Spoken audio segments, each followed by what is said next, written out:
I want to talk to you guys about maybe three things before you buy your homestead, or three things to look for when you're buying your homestead. The first one I would say is, if you're buying a homestead, you're probably looking to be somewhat remote. So consider location of how far you are from a large town center, being a city in Canada where we're living. We didn't really want to be next to a major city, so that is probably a major thing you should look for. Look for a place that is closer to a town center, that you can still buy certain things like feed for your animals, hay if there's any farms close by, straw, different things like that. Also local produce. So try to find a place that's located in an area that has some population, but not so much that that you are regulated by communities that are really close to larger town centers. Those communities will be integrated and likely have much more rules in place, or a lot more rules in place, when it comes to building, homesteading, animals, and what you can have on your property, or what you can do on your property. That was a major factor of us looking for a place that wasn't close to a major city. I'm just walking right now through some of the trails that are close to our homestead. This one leads to our property. Our property is 25 acres, and it is located on a slope that's facing south. We built a home that's passive solar. We had a lot of snow, so getting through here is kind of tight. We built a house that's passive solar, and so we were specifically looking for a home, or for a property, pardon me, that was on a south-facing slope, but had some areas, obviously, that were flatter or gently sloped that we could homestead, places for gardening and raising our animals and whatnot. Another thing to look for, outside of proximity to a town, I would say, is finding a property that has many different landscapes, I would say. So some areas, like I was saying, that are flat, some areas that are sloped, and the reason for that is land prices vary when it comes to really high quality land for, say, monoculture style farming. Those prices are going to be completely different than, say, where we've bought this property that's heavily forested, as you can tell, mostly forest and mature forest. And it do have flat areas, but they're not cleared. Some of them were cut over for firewood many years ago, some of them more recent. But for the most part, it's all mature forest. So we have some work to do for areas that we want to raise animals and areas that we want to garden. We've already established a garden. I can't really get to it right now, snow's too deep. A garden on the front of our property, and it's probably about 100 by 100 feet, and we're going to expand that to 200 by 200 this year and open up some areas for grazing as well. I keep looking for my dog. She's only 5 months old, but she tends to just follow me. Let's see if I can get her on the camera here. There she is. She likes to be free. And so another thing to look for is a forested property with potential. Often forested properties or properties that have been partly cut over tend to be cheaper. And so I would advise you to look for a property like that. So a property that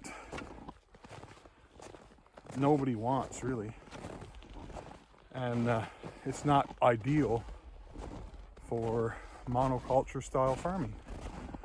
But for what we want to do, we have multifaceted opportunities here, because the hills and the slopes, they benefit us. We have protection in the trees, protection with the slope. The prevailing winds blow up the slope and over our house so that we don't get a lot of wind that's causing us problems. So even though it's quite windy here at times, so we gotta be mindful of that. Ella, Ella. Ah, there she is. So location, proximity to a city, and sloped properties, forested. These are things I would look for. With areas that are flat, whether they're treed or not, it's going to take you time to establish yourself. It's not like you're going to start an homestead and immediately you have 50 sheep, 20 cows, 18 pigs, ducks, chickens. If you are, you're in for trouble, in my humble opinion. We started with chickens. We have chickens. That's it. We have a garden. Next year we plan on getting 2 pigs. I plan on opening up more garden, and there's a slope area that gently slopes towards my garden that I want to raise pigs there. It's treed right now. So over the winter, I'm going to cut back the areas that I want to raise pigs in so that they can prepare that ground for eventually being grazing land.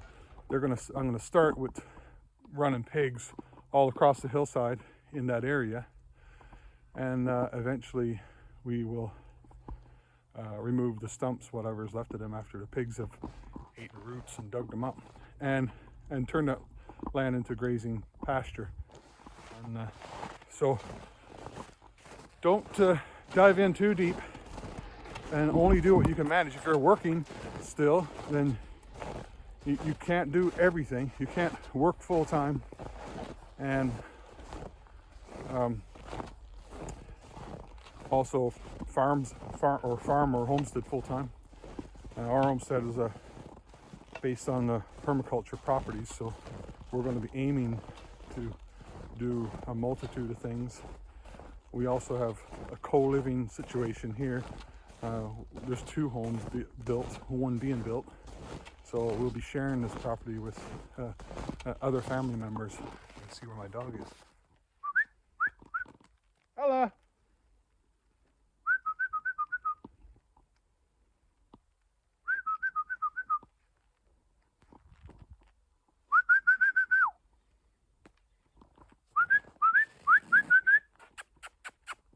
Ella! Here she comes. she wanders off at times, like snow. So, the recap: proximity to a city, forested property, and one other thing that I would touch on is unorganized townships. So when you're looking, look for areas that are unorganized. They may have towns or small towns or communities like we do here. There are several small communities. None of them have a mayor. None of them have any paid elected officials that are working directly for the town. There's no municipality here. So they have committees that are volunteer. We don't have one here. We're not really attached to a community as per se. There is a small community out front of our property, a few houses, but everybody kind of takes care of themselves around here. We do know our neighbors and we get along great. We help each other with our basic needs of if you need a hand with something, then help your neighbor, and in return you'll be helped. So that seems to be important to people here, which is great. We were looking for community, even though we may have different values about how we want to live or how we aim to homestead, or homestead in general. Not everybody's into this kind of lifestyle, but we can still be community and help each other. So that's important, that there be, meet your neighbors, find out what they're interested in, and build community with them.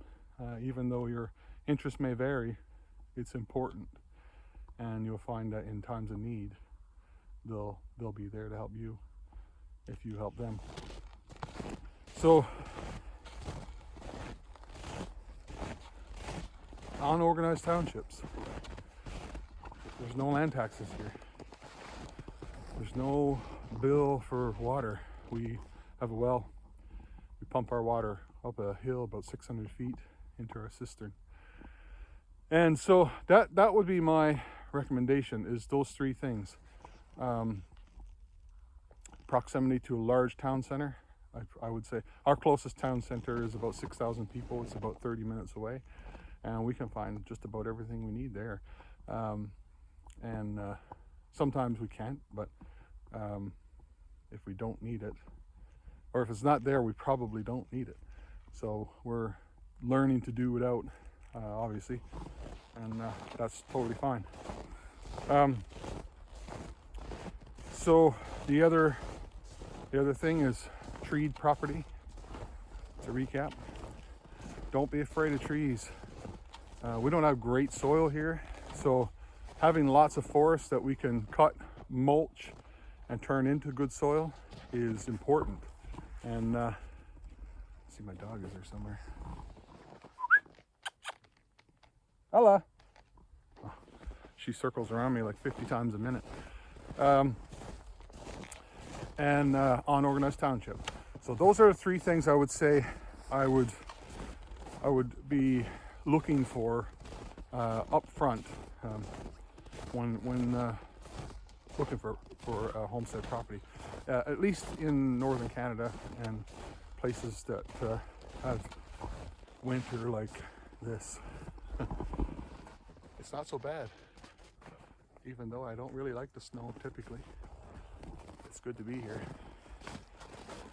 I prefer, in this area, the fall is incredible. That's usually not too wet, except for last fall. And the weather's usually warm right up till November-ish. When I say warm, I mean I don't usually get to freezing until late October, mid-November sometimes. And that's always great. But this year we got a nice bit of snow, which it is what it is. I'm not enjoying it, that's for sure. Come on, girl. Ella, come on.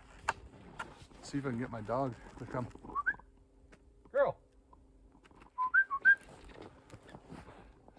Ella! She's 5 months old. Come! She don't always listen.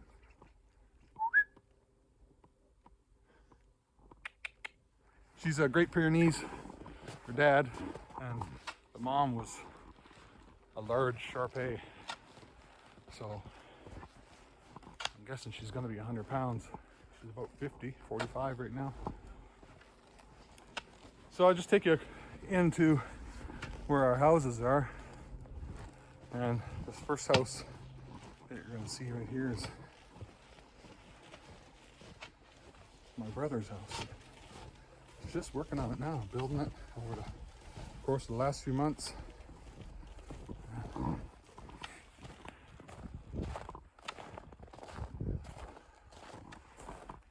See right there is him and his wife. Here's our power shack, and that's our place right there. Not completed, a work in progress, just like me. All right, have a great day. Check you out on next one. Like this video, subscribe. I'll try to do more videos of this content, just explaining our homestead, what our goals are. Yeah, maybe on the next video I'll touch base on our business idea, and we're working towards that currently. We should be starting a business within the next few weeks. We're going to be working on it, so I'll touch base again. Have a great day.